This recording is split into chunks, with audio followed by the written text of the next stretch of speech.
the discovery itself of a virus that was not yet identified as a scientist, let's say, it was very exciting. But as a human beings, I must say that certainly at the time I did not, and I think it was the same for my colleague around me, we did not measure the magnitude of the epidemic. It was the early 80s. Everybody was thinking at that time that the disease was mostly in some population, high-risk population. So it's a little bit later on, let's say, that we started to realize in the mid-80s that the epidemic was indeed present in Africa, and that the prevalence of infection was quite high in Africa. So then it was a kind of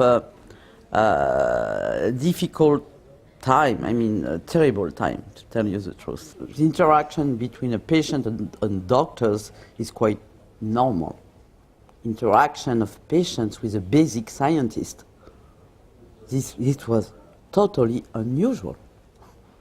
And certainly it has been the start, as you say, of a very strong interaction, more than interaction, also partnership, even friendship, between people living with HIV, health professionals in general, including us, the scientists. We learned very rapidly how to work together. Very rapidly, it was organization of representative of communities affected by HIV that started in different countries. In my country, in France, the first one were in 1984, and I used to be in relationship with them very rapidly, in particular an association called ED. I had patients in my lab in terrible situation because they had no money, and they were coming from foreign countries, and they were not accepted in the hospital in my countries. So I used at that time to call the association, and of course we were working very close together. So it's how everything started. I used to say that certainly the terrible year that we went through together, really together, made us very close, and a lot of solidarity, let's say, between all the community, and probably it's still the same today. I can feel that. We used to call us the HIV/AIDS community, and we don't care. We don't mention if we are scientists, if we are a doctor, if we are a nurse, we just are the HIV/AIDS community. How I can accept when I go in Africa or in Asia to see people still dying in the hospital, when I know that we have the medication, when I know that if they were tested earlier HIV positive, they will be alive and doing well. When I know that a baby should not have been infected by her mother, because we have tools for that. How I can accept? It's impossible for me. So it's the reason that somehow, certainly I became a little bit activist, and I am ready to continue for sure on that, because I cannot accept also that there is still so much stigmatization and discrimination against some population. I think everybody has the right to live, and we should respect them. We should respect the way they live, how they decide their own life. If someone is MSM, that's fine with me. We should be tolerant, and everybody is equal. How we can speak about an AIDS-free generation when the money is not there anymore? And we can see also in several countries in Europe, in United States, the decrease in the funding of science and research. I mean, this is terrible because it's not finished. It's not over. HIV/AIDS is still there, and HIV/AIDS is still there as well as other infections. Now, what are the main challenges today that we, in the field of HIV/AIDS? Of course, we need to have a cure, and we need to have a vaccine. Several tools have been reported and developed in terms of prevention, and treatment is part of it. But we miss one component, the vaccine. Regarding cure, when we speak, and we had a symposium here, like we use now to have almost every year, on HIV cure, we should, by the way, speak about a treatment inducing a remission after treatment interruption. I will be more comfortable, let's say, with that. And when you speak with patients that are doing well on the actual treatment, really it's something that they mention very often.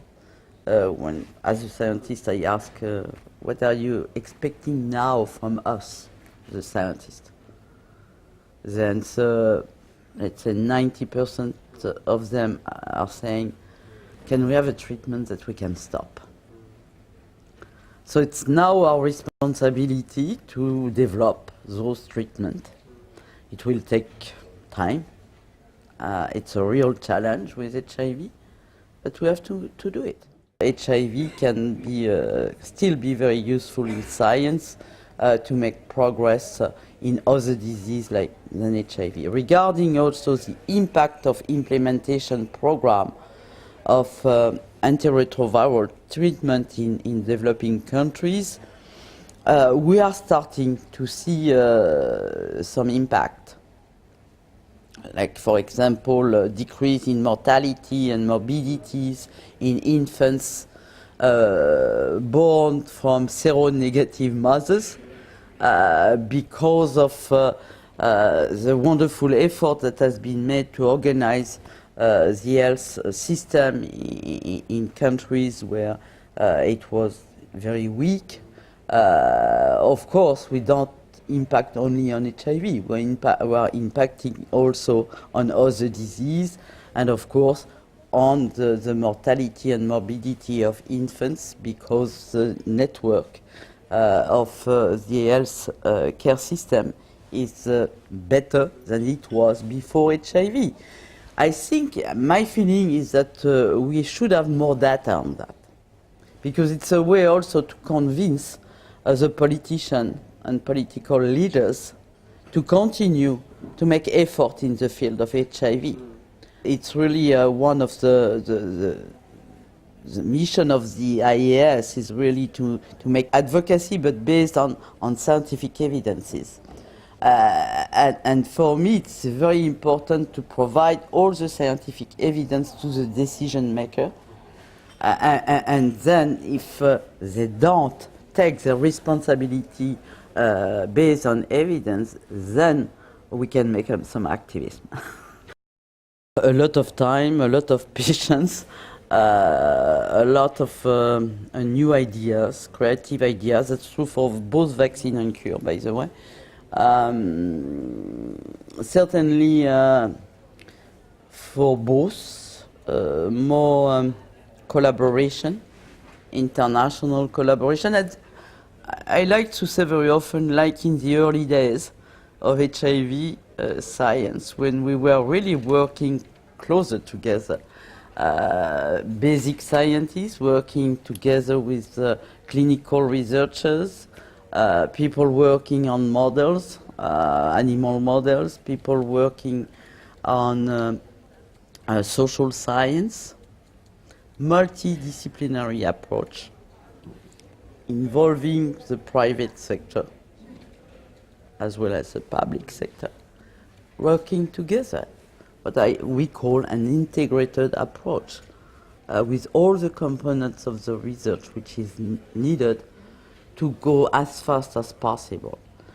I think in the early years, in the 80s, why we have been quite successful in developing diagnostic tests, and then even if it took a little bit more than 10 years for the treatment, it's nothing. You know, for some other disease or viral disease, we still do not have any antiviral drugs. So it was quite fast. Why? Because it was integrated science. And we have to do the same for both the cure and for vaccine, and even we should have a bridge between vaccine and cure research.